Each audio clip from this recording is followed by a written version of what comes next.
agora, Vaguinha, empate diante do Lanterna Fluminense? A gente precisa analisar todo o contexto, né?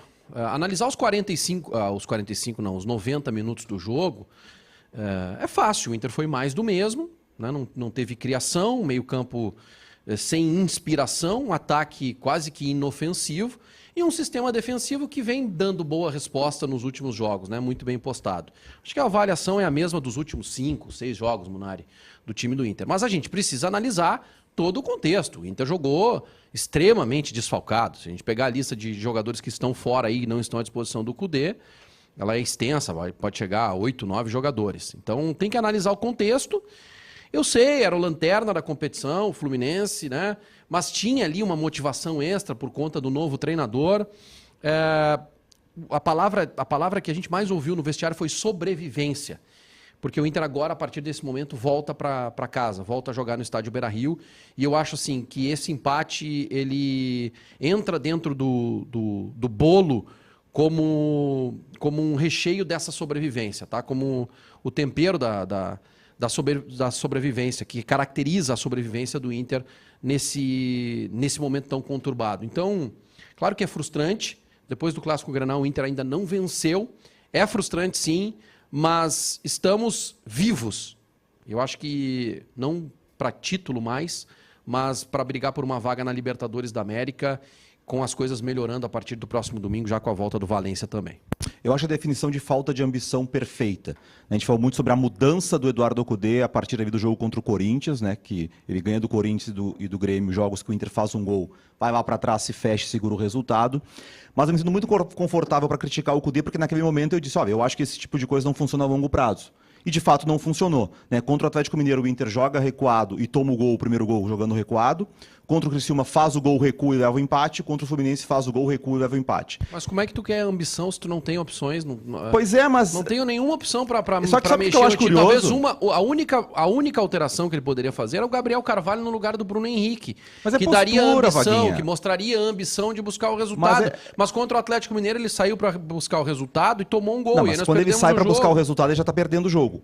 O 0x0 o Inter tá jogando fechado. Acontece que o Inter hoje deixou de ser... O Eduardo Cudê hoje... Em qual jogo tá contra o falando? Atlético, o jogo tá 0x0. Não, o jogo quando tá 1x1, ele faz modificações conservadoras. Sim, mas o 1x0... Conservadoras não, ele coloca... Não, coloca o time pra frente quando tá 1x0 pro Atlético. Aí o Inter busca o empate. E aí depois ele continua em cima.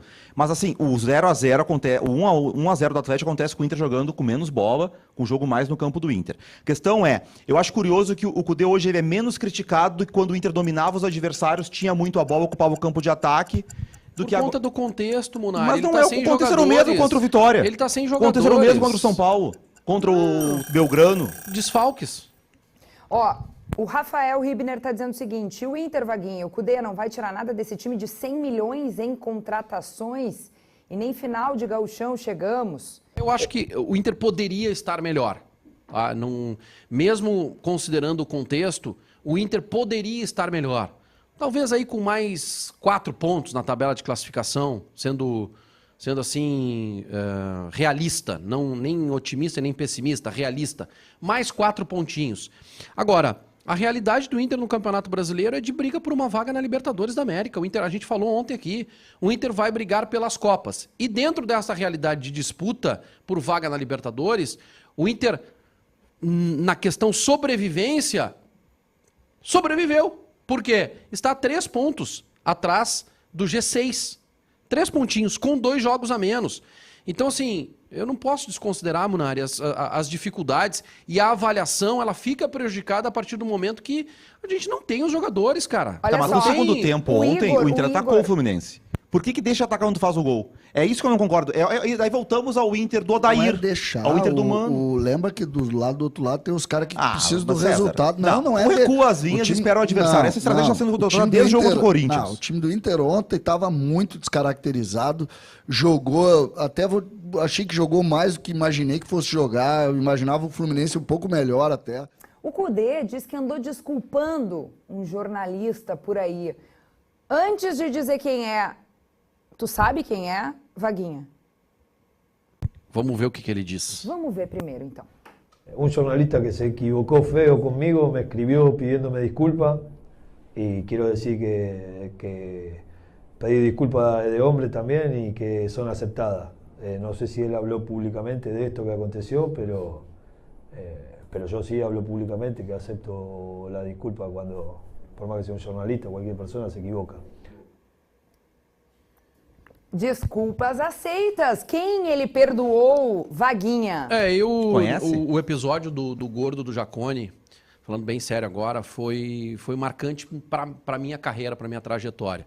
Eu acho que em alguns momentos dentro daquele episódio eu agi de forma incorreta e fui injusto com o Eduardo Cudê, porque, para quem não sabe, contextualizando, quando aconteceu a discussão do Cudê com um torcedor lá no Jacone após o apito final do jogo contra o Delfim, a imagem que eu tive lá da cabine foi o Cudê xingando a torcida, sendo contido por um colega de comissão técnica e entrando, passando pela frente do presidente, sem cumprimentar o presidente, entrando brabo dentro do vestiário.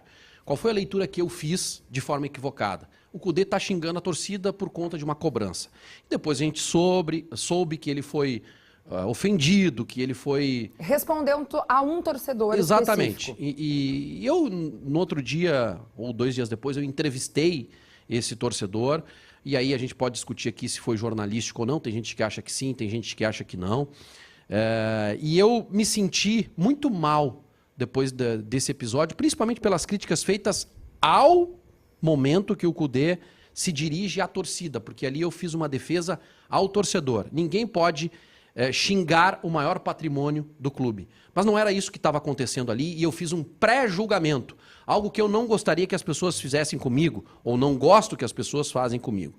Então aquilo me deixou muito mal e no domingo, dia 16, acho que foi no dia seguinte, eu mandei uma mensagem, pedi o telefone do Tchatcho, pedi o telefone para um colega, recebi e mandei uma mensagem pedindo desculpas pelo episódio, justamente no momento onde eu estava elogiando as decisões dele de dentro de campo e fiz um pré-julgamento da situação envolvendo o Cudê. Eu já tinha feito essa manifestação em uma jornada, o César estava presente, de pedido de desculpas a ele, pedi desculpas também no canal. Eu mesmo na mensagem disse, eu não quero que isso seja publicizado, porque no meu entendimento é uma coisa nossa aqui, eu não quero ganhar palco e holofote com isso.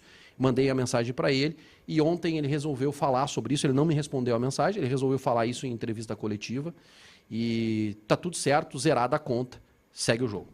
Mas é uma demonstração de caráter do Cudê, né? Porque não é fácil. Normalmente os treinadores eles se manifestam, Vaguinho, para criticar, né? Eles dificilmente se manifestam para dar uma linha elogiosa a uma atitude de quem o critica, eventualmente. Eu achei muito legal, assim, achei humano. O Cudê, por parte do Cudê. Ele é assim, eu acompanho o Cudê desde a época de jogador do River. Ele é um cara muito sanguíneo, é o cara que se irrita, é o cara que tem essas atitudes, até são engraçadas na beira do campo.